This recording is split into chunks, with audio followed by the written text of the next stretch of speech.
Muy buenas a todos, queridos amigos. Hoy vamos a hacer un vídeo respuesta a un mensaje que nos dejaba ayer Víctor Domínguez, más conocido, bueno, es el responsable y el titular de la cuenta muy conocida en España de Wall Street Wolverine, sobre aquellos que, bueno, hacemos una divulgación, digamos, identificando muy claramente unas estructuras de poder macro vinculadas a corporaciones económicas, como puede ser la Unión Europea, como puede ser la OTAN, como puede ser ciertas corrientes sionistas, etcétera, etcétera, ¿no? Y Víctor Domínguez, a los que hacemos, no digo que este mensaje vaya para mí, pero obviamente pues es gran parte de la actividad divulgativa que realizamos en este canal con una finalidad, con una propuesta y con una línea de acción. Y Víctor lanzaba un mensaje, ¿no? Por lo que estaba pasando últimamente, los comentarios que estaban realizando en relación con el tema de supongo, el fallecimiento de Charlie Kirk. Mucha gente, como en este caso, pues que están más centrados en la polarización izquierda y derecha. No, son los de izquierdas, no, son los de derecha. Y algunos pues intentamos ofrecer y plantear lo que realmente está pasando más allá. Porque desde luego hay toda una serie de medidas que se quieren llevar adelante. La digitalización, el control, los semáforos con lector de matrícula, para mapear a la gente y mantenerla controlada, las CDBC, la moneda digital, toda una serie de medidas tecnológicas dirigidas hacia un mayor control poblacional en un momento en el que la arquitectura institucional y política de Occidente cada vez está más comprometida y hace aguas a nivel económico, a nivel político, a nivel social. Cada vez se empeora la calidad de vida, la capacidad de ahorro cada vez es más nula, la inflación desmedida por una política durante 80 años basada en emitir deuda y gastar, maquillar las cifras de paro con empleo público, el crecimiento elefantiásico de las estructuras del Estado con partidos, oligocracias puestas, lo cuenta muy bien Henry Paul Spaak, primer secretario general de la OTAN en la Europa continental, que cae al otro lado de la URSS después de la Segunda Guerra Mundial. Y bueno, pues apuntamos esa macroestructura porque es al final lo que dirige, condiciona y a lo que se someten, se genuflexionan las corporaciones políticas de nuestro país. En todos los ámbitos, en el campo, en la agricultura, en la desindustrialización, en la reconversión industrial de Felipe González, entrar en el euro como se entró, y luego la emisión constante y perpetua de deuda, hasta ya una deuda que está más basada en la sumisión que en un negocio jurídico. Pero vamos a escuchar esta reflexión de Víctor Domínguez, que quiero que esto sirva para hacer una respuesta, ¿vale? Una constructiva contraposición de ideas. Esto no es ni mi audiencia contra la de Víctor y tal. Yo tengo... O sea, no tengo nada personal contra Víctor Domínguez, al revés. Quiero deciros que él desinteresadamente y sin decirle a nadie, por ejemplo, nos mandó en diciembre, cuando hacían falta varios calefactores y estufas para la gente de la Dana. Y bueno, pues tuvimos un envío de estufas que yo le agradecí por privado y a mí personalmente, si tuviera que decir algo que no me... Yo antes le seguía más, eso es verdad, porque de unos años para acá no veo mucha diferencia entre la Gaceta de la Aerosfera, Hércules y Wall Street Wolverine. O sea, me parece un medio más que se ha entregado a una facción del Estado, a un partido del Estado, llamándose él en principio defendiendo principios del liberalismo.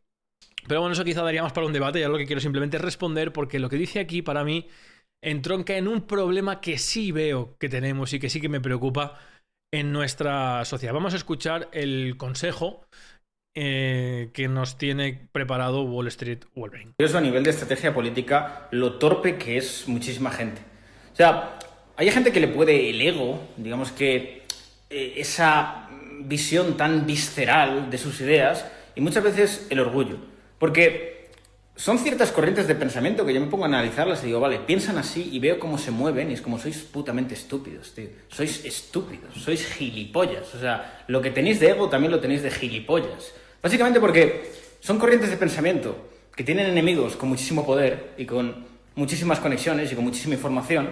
Y es como, venga, tú eres tan inteligente de posicionarte frontalmente para estar en el radar de esa gente, para que te vean venir y te analicen absolutamente todo lo que haces. Eres muy listo, seguro que así les ganas. Esto porque me gusta mucho analizar las distintas corrientes que van saliendo y de verdad son todos nulos. Yo no sé si a día de hoy tenemos ya clara la diferencia entre analizar y opinar. Creo que lo he explicado ya en algunos vídeos. El análisis es un método para extraer una serie de conclusiones, casi con un método de razonamiento deductivo científico, que se puede repetir el fenómeno a nivel histórico.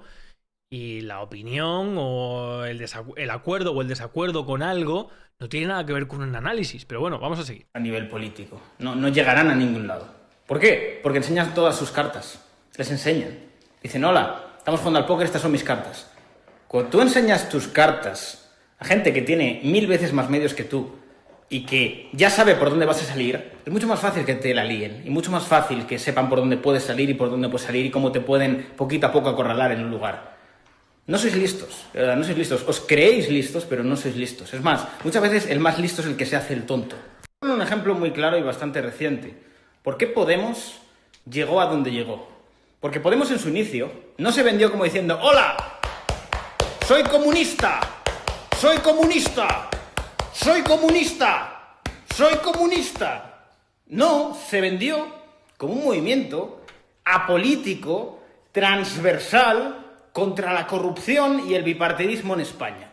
Podemos instrumentalizar este descontento presentándose como un movimiento transversal, ni de izquierdas ni de derechas, que ¿qué hacía? Rehuir de los estereotipos que potencialmente tiene el asociarte la izquierda o la derecha, o soy esto o esto. Esto lo que hacía es que había mucha gente, que a lo mejor era la centro-derecha, que lejos de estas etiquetas bajaba la guardia y decía, pues no está mal lo que dice esta gente. Y así consiguieron captar a un montón de gente. Si tú desde el principio ya te estás poniendo una chapa ideológica y de prejuicios que a lo mejor no tienen ni siquiera nada que ver contigo, pero por el hecho de ponerte esas etiquetas y llamarte así, ya vas a cargar con ellos, vas a tener que pelear con ellos, eso es una mochila muy, muy pesada de llevar. Y sobre todo, te toca luchar muchas veces con estereotipos y con cartas que a lo mejor ni siquiera querías jugar. Bueno, aquí vamos a parar. Según Víctor, Podemos sería comunista. Ellos habrían empezado diciendo que no eran comunistas. Yo no sé dónde ha visto esto, porque Podemos nace con Pablo Iglesias en Intereconomía diciéndole a Serrano: yo soy comunista y por lo tanto defiendo tal, y luego siendo invitado a todos los platos de televisión porque al Partido Popular entonces le interesaba que el 15M se canalizara hacia una alternativa que recondujera gran parte del descontento, sí, generalizado, no apolítico como él piensa. Es que, en fin, con el tema del ego y tal, cuidado muchas veces desde la formación, el conocimiento, el tiempo que se ha dedicado a pensar y a conocer las cosas.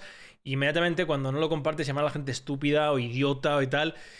Y luego, porque la capacidad que uno tiene para poner el ejemplo sobre lo que cuenta es realmente, para mí, bueno, es generalmente un signo del conocimiento y de la inteligencia que se tiene para manejar esos términos, ¿no? Según esto, según Víctor, Podemos se habría disfrazado de apolítico para realmente haber llegado al poder y una haber llegado al poder implementar el comunismo. Es lo que ha pasado. Yolanda Díaz, eso son unas medidas comunistas. Esto es un auge de la clase obrera, una conciencia de clase. Vamos a ver, Podemos es un proyecto que se financia y eso está reconocido por el propio entorno del Partido Popular, que se favorece para intentar desgastar al PSOE. Y después lo ha utilizado el propio PSOE contra el PP, haciéndolo una sucursal suya. ¿En qué momento Podemos ha sido un proyecto encubierto comunista que no? Y luego una parte importante ya de lo que está hablando, pero vamos a terminar de escuchar el sabio consejo de Víctor. La mayoría de gente tiene muchos prejuicios ideológicos y... Sí, de hecho, si tú defines a la gente en derecha o izquierda o centro izquierda o centro derecha, pero que bajan la guardia, si tú concibes el mapa social en vez de la teoría del estado de Jelinek, por ejemplo, la sociología, Ferdinand Tonis, es decir, realmente cómo se configura, o el hombre masa incluso, que tiene mucho interés de Gasset, de Gasset, sino que la gente es o derecha o izquierdas, o centro izquierda o centro derechas, cuando eso hoy en día ya prácticamente son etiquetas vacías y absurdas. Hostia, pues sí. Desde luego son los peores prejuicios que puedes tener, porque son los prejuicios que te ha dado la tele y los medios de comunicación de hoy en día, que solo hacen que propaganda de estas facciones que realmente detrás no tienen nada. Nada que les diferencie. Todos son socialdemócratas. Son partidos tendentes a la igualdad material de la sociedad, pues son socialdemócratas buscando la igualdad social de la sociedad, que realmente lo que buscan es la obtención y la conservación del poder pura y netamente, que es la definición de socialdemocracia que hace, por ejemplo, uno de los mayores genios liberales precisamente que hemos tenido en España, Dalmacio Negro Pavón. No tienen tampoco mucho IQ, ni tampoco muchas ganas de querer entender las cosas. Entonces, si de primera ya te pones dificultades por delante y sobre todo enseñas tus cartas, decir, mira, yo voy a ir por ahí, el enemigo sabe por dónde tirarte, porque tú ya te has apropiado de un nombre y de unos estereotipos y de unos prejuicios. No enseñes tus cartas y sobre todo, si te enfrentas a un enemigo mayor que tú, tienes que ser camaleónico. No te tienen que ver venir, tienes que ser impredecible. Si eres predecible, jamás vas a ganar a ese enemigo. Es que es imposible. Sois gilipollas, pero gilipollas a una magnitud bíblica. Hay que entender a nivel de análisis político que cuando te enfrentas a absolutos psicópatas, tienes que ser más psicópata que ellos. Y si lo que sois gilipollas con un ego enorme y con una exaltación tremenda, se os ve venir de lejos y se os puede analizar y se os puede ver por dónde vais. Y por dónde vais a salir y por dónde se os puede atacar. ¿Por qué? Porque al final, si enseñas todas tus cartas, en algún momento te encontrarán contradicciones, encontrarán formas de cargarte un muerto que no es tuyo. No sois listos, así os lo digo, no sois listos. Os creéis muy listos, pero sois muy tontos. El juego es el peor enemigo de la mayoría de personas que quieren jugar a este juego, os lo puedo asegurar. Es el peor enemigo. Creedme que el silencio, la paciencia y muchas veces el hacerte el tonto, a veces es la mejor herramienta, pero hay mucha gente que quiere librar batallas que no puede ganar. No las vas a poder ganar. Y si quieres ganarlas, vas a tener que ser muy paciente, muy camaleónico, vas a tener que saber tejer tus relaciones, saber cómo moverte, saber cómo cubrirte las espaldas y saber con quién puedes confiar y en quién no. A ver, fuera de este tono de suficiencia, bastante, y de los insultos y tal, esto que acaba de decir Víctor realmente me parece realmente importante responderlo por un motivo muy sencillo. Bueno, primero me alegro que él plantee esto de esta manera porque eso explica muchas cosas. Explica, por ejemplo, que algunos planteen a un tío, por ejemplo, que está desguazando a Argentina después de que otros políticos la reventaran, pues él la ha estado desguazando, fruto de ello los últimos resultados, y lo planteen como un patriota cuando es un tío que está vendiendo el país o troceando el país. Quizá es para ser camaleónico, ¿no? O, por ejemplo, cómo defienden el tradicionalismo o la defensa, digamos, conservadora, conservar la tradición española basada en el cristianismo, siendo un pilar del sionismo y del judaísmo, enemigo de España, financiador de los separatismos, auspiciador de los separatismos y además principal instigador y promotor del mayor enemigo a día de hoy de España, que es Marruecos, declarado. Quizá es porque son camaleónicos o apoyando a partidos que empezaron con buenas intenciones, algunos que ya no están en esos partidos. Hablo de Vox, por ejemplo, cuando decían que para garantizar que el partido, la estructura, realmente cambiara el Estado, ese partido no podía vivir del Estado. Y la primera campaña electoral la hicieron sin tocar un solo euro de Estado, ni subvenciones, ni nada. Y era un punto, un baluarte muy fuerte que hizo crecer a Vox. Eso desapareció. O sea, no entiendo muy bien. O sea, si esto es lo que realmente piensa Víctor, entiendo entonces algunas cosas que él hace, o que él apoya, o que él invite a toda la plantilla y a toda la cúpula de Vox y no le hagan una sola pregunta incómoda. Y les dejáis soltar su chapa y les haga un masaje, en vez de decirles, oigan, ustedes, siendo liberal, como se supone que es, ¿por qué empezaron diciendo que no se podía acordar de Estado? ¿O por qué Santiago Abascal empezó en Intereconomía diciendo que el problema de España era que los diputados los nombraba precisamente el jefe de cada partido? Y ahora son los principales defensores de ese mismo sistema que Santiago Abascal en 2015 presentaba como uno de los grandes males de este país, generador de todo lo demás. ¿Porque está siendo camaleónico? ¿O es que ser camaleónico es la manera de justificar algo que parece que no se quiere o no se entiende? Porque solamente es estas dos alternativas. Una, tú puedes entender que la vida es comprar algo por 1 euro y venderlo por 3. Pero algunos no entendemos la vida como eso. Todos podemos coger un contenedor de algo fabricado en China por 90 céntimos y venderlo aquí por 80, 70 o 100 veces más. Eso es un pensamiento individualista y donde tú buscas estrategias personales es una cosa. Otra cosa es intentar cambiar una estructura de poder que solamente se puede cambiar si generas algo que previamente se denomina hegemonía cultural. ¿Cómo vas? Que es convencer, o que, mejor dicho, más que convencer, que la mayoría de la sociedad asimile o se identifique con una idea y la haga suya. Y cuando esa idea sea mayoritaria, sea hegemónica, se puede propiciar el cambio. Si el problema de la sociedad precisamente es la falta de honestidad, la falta de valores, lo que todo el día le decís a Sánchez que hace mal, que cambia de opinión, que el relativismo moral, el escepticismo cultural, el que todo vale, el que no hay respeto por la ley, y precisamente estáis abogando como instrumento político ese mismo instrumento que está haciendo Sánchez. Bueno, pues no.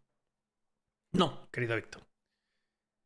Un cambio de estructura política en España solamente puede venir desde una regeneración moral y una hegemonía política cultural, es decir, una identificación mayoritaria de la sociedad con un conjunto de ideas que pueda algún día, no digo que sea fácil o que vaya a ser, sino que pueda propiciar mediante las pocas ventanas que nos quedan en redes sociales, ojalá con la unidad de muchos, aunque cada uno tiene un camino y unos intereses diferentes, y por diferentes intereses o entendimiento diferente de cómo hacer las cosas, como tú estás manifestando.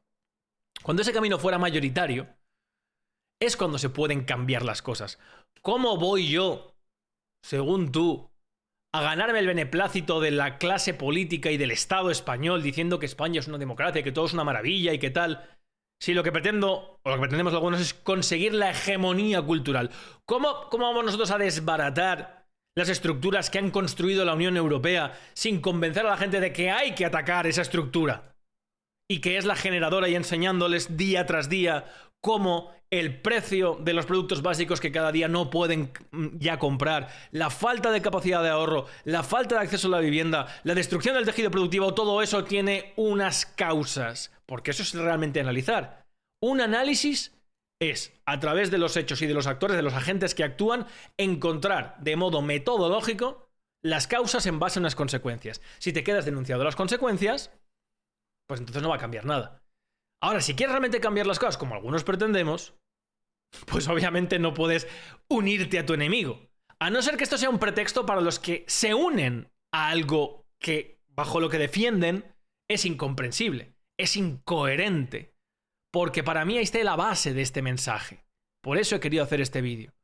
Es que si queremos hacer un cambio real en Occidente, ya no en España, en Occidente, tenemos que empezar por un cambio y una revolución moral. Y tú no puedes pretender ejercer un cambio, una revolución cultural y moral haciendo o teniendo un comportamiento moral.